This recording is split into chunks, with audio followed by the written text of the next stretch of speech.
வணக்கம் அன்பர்களே, ஒரு நிமிடம் யோசித்து பாருங்கள். நீங்கள் நினைத்தது எல்லாம் உடனே கிடைத்தால் உங்கள் வாழ்க்கை எப்படி இருக்கும்?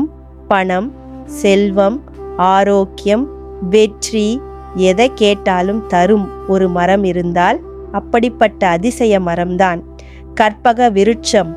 புராணங்கள் சொல்லும் ஒரு பிரபலமான உண்மை என்னவென்றால், தேவர்கள் மற்றும் அசுரர்கள் சேர்ந்து பாற்கடலை கடைந்தபோது பல தெய்வீக பொருட்கள் வெளிவந்தன. அவற்றில் காமதேனு என்ற பசுவும் கற்பக விருட்சமும் அடங்கும். ஆனால் ஒரு கேள்வி, அந்த கற்பக விருட்சம் அப்படி எப்படி பிறந்தது? அதற்கு பின்னால் இருக்கிறது விநாயகரின் ஒரு அதிசயமான அருள். அந்த மறைக்கப்பட்ட கதையை இப்போது பார்க்கலாம். திரேதாயுகம், தண்டகாரண்யம் என்ற அடர்ந்த பயமுறுத்தும் காடு. அங்கே விப்ரதன் என்ற வேடன் வாழ்ந்தான். அவன் ஒரு சாதாரண மனிதன். குடும்பம் இருந்தது, பொறுப்பு இருந்தது. ஆனால் வாழ்க்கை ஒரே ஒரு சம்பவத்தில் மாறிவிட்டது. மழை நின்றது. ஒரு நாள் இல்லை, 2 நாள் இல்லை, நாட்கள், மாதங்கள். காடு வறண்டு போனது. ஆறுகள் வற்றின, மிருகங்கள் மறைந்தன. விப்ரதன் பசியால் தவித்தான். அப்போது அவன் எடுத்த முடிவு தவறானது. அவன் வழிப்பறியில் இறங்கினான். ஒரு நாள் ஒரு அந்தணனை பார்த்தான். இவன்தான் இன்று என் இறை என்று நினைத்து அவனை துரத்தினான். அந்த அந்தணன் உயிர் பிழைக்க ஓடினான். இறுதியில் ஒரு பழைய விநாயகர் கோயிலுக்குள் புகுந்தான். விப்ரதனும் பின்னால் வந்தான். ஆனால் அந்த கோயிலுக்குள் நுழைந்தவுடன் ஏதோ மாறிவிட்டது. அமைதி, ஆழமான அமைதி. பாழடைந்த கோயில், ஆனால் உயிருள்ள ஒரு சக்தி.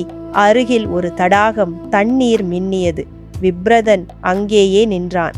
அவன் மனதில் ஒரு புதிய உணர்வு. அந்த நேரத்தில் ஒரு முனிவர் அங்கு வந்தார். விப்ரதன் வழக்கம்போல் அவரையும் மிரட்ட முயன்றான். ஆனால் முனிவர் என்ன செய்தார் தெரியுமா?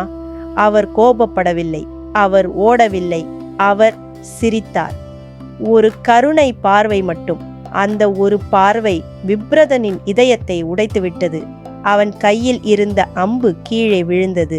அவன் முழங்காலில் விழுந்தான்.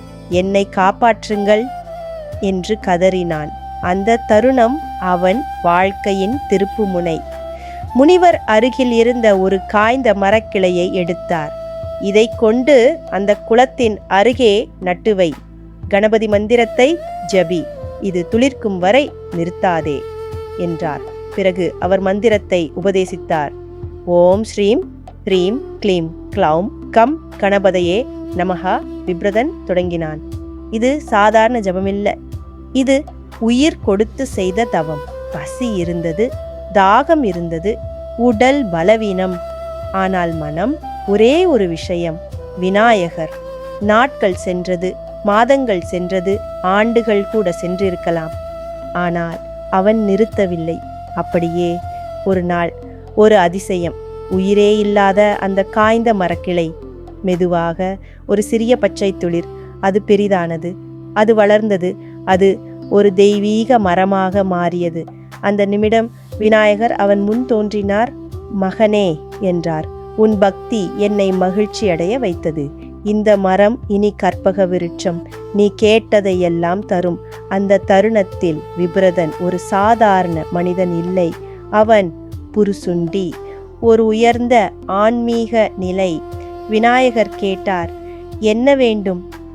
புருசுண்டி சொன்னான், எனக்கு எதுவும் வேண்டாம், உங்கள் திருவடியில் சேவை செய்யும் பாக்கியம் மட்டும் வேண்டும்.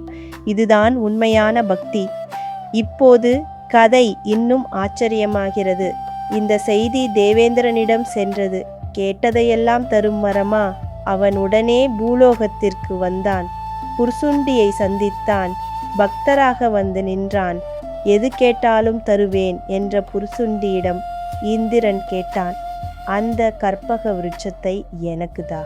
இது சாதாரண கோரிக்கை அல்ல, அது அவன் தவத்தின் பலன், அவன் வாழ்க்கையின் பலன். ஆனால் புருசுண்டி என்ன செய்தான் தெரியுமா? ஒரு நொடி கூட யோசிக்கவில்லை. இது விநாயகர் தந்தது, அது உங்களுக்கு என்று தானமாக கொடுத்தான். அந்த நிமிடம் வானமே திறந்தது போல விநாயகர் மீண்டும் தோன்றினார். இதுதான் உண்மையான தியாகம். என்றார்.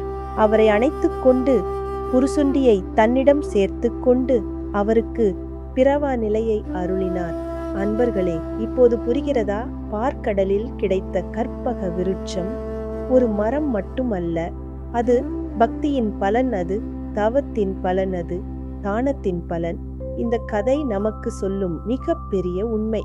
பாவி கூட பக்தியால் மாறலாம், அசாத்தியம் கூட நம்பிக்கையால் நடக்கலாமானால் தன்னுடைய பலனையே தானமாக அளிப்பவன் இறைவனையே அடைவான். அதனால் நாம் என்ன பெறுகிறோம் என்பது முக்கியமல்ல, நாம் என்ன பகிர்கிறோம் என்பதே நம் வாழ்க்கையின் உண்மையான அர்த்தம். இந்த பதிவு பிடித்திருந்தால் லைக், ஷேர் மற்றும் சப்ஸ்கிரைப் செய்ய மறவாதீர்கள். நன்றி.